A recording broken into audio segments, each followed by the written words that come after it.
Ali lahko uporabim kakšno drugo napravo namesto vrtalnika?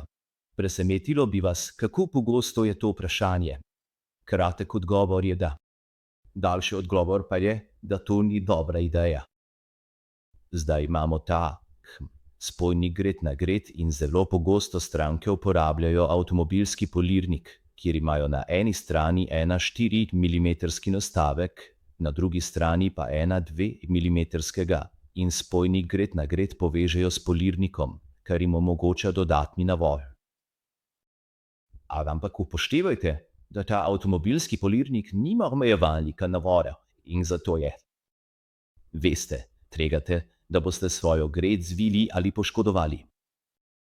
Kljub temu pa so splošne povratne informacije take, da po nekaj časa uporabe običajno začutite, koliko navora lahko ta gred prenese. In z tega vidika razumem, zakaj bi stranke želele priključiti napravo na drug vir energije. Skratka, če boste svojo fleksibilno gred priključili na drug vir energije, poskrbite, da bo imel nekakšno elektronsko ali mehansko sklopko zaradi varnosti. Hvala za ogled.